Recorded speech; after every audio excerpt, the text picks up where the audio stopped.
भाई एनएसयूआई के इकाई ने एक अच्छा कार्यक्रम किया है। वो साइकिल यात्रा के माध्यम से नौजवानों को जागरूक कर रहे हैं। एक अच्छा संदेश समाज में जा रहा है, तो उन सबका प्रोत्साहन करने के लिए उस कार्यक्रम में भाग लेने के लिए मैं पाली जा रहा हूँ। और मुझे लगता है कि इससे ये जो प्रचलन हुआ है आजकल देश प्रदेश में, नशा हो, नशे की लत हो, इससे दूर रखने के लिए लोगों को हमें मोटिवेट करने की ज़रूरत है। और उससे हमें अच्छा काम कर रहे हैं, काफ़ी समर्थन उनको मिल रहा है। मुझे उम्मीद है कि अच्छा एक कामयाब उनका आयोजन रहेगा। सर, प्रदेश के विजयनगर में सबसे बड़ा ब्लैकमेल कांड वापस देखने को मिल रहा है। कांग्रेस सर खुश है? देखिए, ये 1.25 साल से लगभग सरकार बीजेपी की है राजस्थान के अंदर, और इतने दावे किए हैं सरकार ने, आंकड़े प्रस्तुत किए हैं। हकीकत ये है कि लॉ एंड ऑर्डर, महिला उत्पीड़न, इस प्रकार के घिनौने अपराध लगातार बढ़ रहे हैं। और इस पर अंकुश लगाने के लिए सरकार ने अब तक सिर्फ आश्वासन ही दिया है। जब भी सरकार का जवाब आता है आश्वासन मिलते हैं, लेकिन जो प्रशासन में पकड़ होनी चाहिए, पुलिस के ऊपर जिस प्रभावशाली तरीके से सरकार का नियंत्रण होना चाहिए, उसमें कहीं कमी दिखती है मुझे। और इच्छा शक्ति भी कमी है, उनकी प्रायोरिटीज़ अलग हैं। और दुख की बात है कि इस प्रकार के प्रकरण सामने आते हैं और समाज में लोगों में बहुत आक्रोश है। हमारी पार्टी ने विधानसभा के अंदर, विधानसभा के बाहर लगातार मुद्दों को उठाया है, लेकिन सरकार की जो लचर रवैया है, उसी का परिणाम है कि इस प्रकार की घटनाओं को अंजाम दिया जा रहा है। सचिन जी, लेकिन जिस तरह से विपक्ष की जो भूमिका रहती है हमेशा से ऐसे गंभीर मुद्दों पर, इस बार वह बिल्कुल भी नजर नहीं आई। नहीं, ऐसा नहीं है। हम सब लोगों ने इस मुद्दे को उठाया है और न्याय मांगने की गुहार हम लोगों ने सरकार से लगाई है। लेकिन जैसा मैंने कहा कि जो रिएक्शन है, जो रिस्पॉन्स है, जिस तरीके से सरकार को काम करना चाहिए इस मामले में, नहीं किया गया है। अभी भी मुझे लगता है कि जिस सख्ती से कार्रवाई होनी चाहिए नहीं हो रही है। सर, अच्छा, राजनीति में प्रदेश सर अध्यक्ष कह रहे हैं कि जो गहलोत सरकार की स्मार्ट फ्री योजना थी उसमें सरकारी खजाने सरकार को हो गया है। अभी भी सिर्फ कांग्रेस को कोसना, कांग्रेस की सरकारों को गालियां देना या नेताओं को भला बुरा कहना, ये शोभा नहीं देता।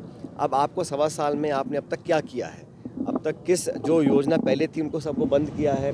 और चाहे नौकरियां हो, चाहे लॉ एंड ऑर्डर हो, चाहे महंगाई हो, चाहे निवेश हो, सिर्फ घोषणा ही हुई है 1.25 साल में।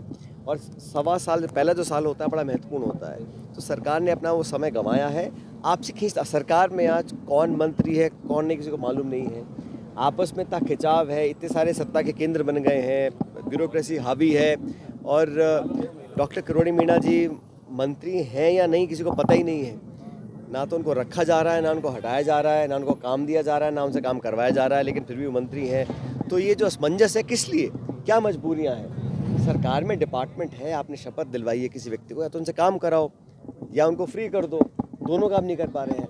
और आपस में, जैसे मैंने कहा ना, इतने सारे पुराने नेता हैं, नए को वो बचा नहीं पा रहे हैं। आपस में इतना खिंचाव है सरकार का कि एक बड़ा कंफ्यूज्ड वाला मैसेज पूरे प्रदेश में जा रहा है। राजनीति में राजनेताओं की भाषा संयम लगातार होती जा रही है। अभी कुछ दिनों पूर्व विधानसभा में भी इसका प्रत्यक्ष उदाहरण देखने को मिला। भाषा का किस तरह से? देखिए, इस राजनीति में जो हम लोग बोलते हैं उसको जनता सुनती है, तो बहुत सोच समझकर अपनी शब्दावली का प्रयोग करना चाहिए। अभी कुछ दिन पहले जो सदन के अंदर स्वर्गीय इंदिरा गांधी जी को लेकर जो बातें बोली गई, वो अशोभनीय थी।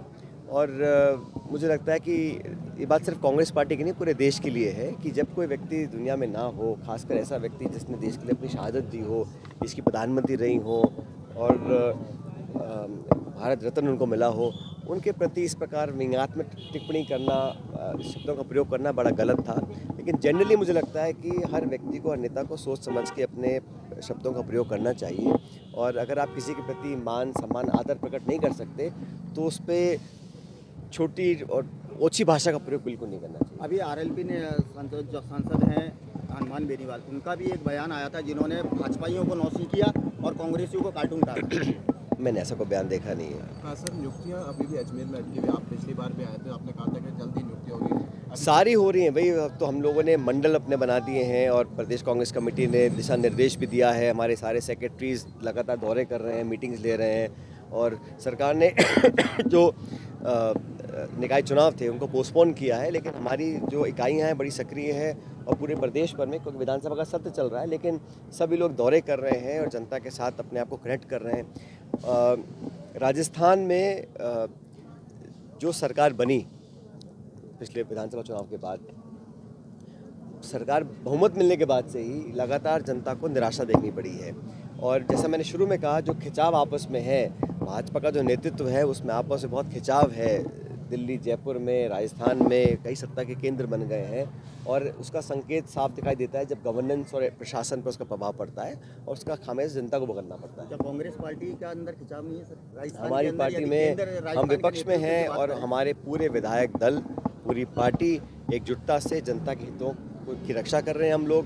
और जहां हमें लगता है हमें इंटरवीन करना है, एक कंस्ट्रक्टिव ऑपोजिशन का हम रोल प्ले करते हैं। विधानसभा में आप देखिएगा हम लोग मजबूती से बात को रखते हैं और कांग्रेस की ताकत ये रही है कि हम एक मास बेस पार्टी हैं, सब लोगों को साथ लेकर चलते हैं और यही मुझे लगता है हम इसका लाभ मिलेगा अगले 4 साल के बाद। आपको नहीं लगता सर राजस्थान में नेतृत्व बदलने की जरूरत है कांग्रेस को? आपको हम सब मिलकर ही काम कर रहे हैं, अलग अलग व्यक्ति को जिम्मेदारी दी हुई है, जिसको जो जिम्मेदारी दी है वो बखूबी निभा रहा है उसको। बिल्कुल।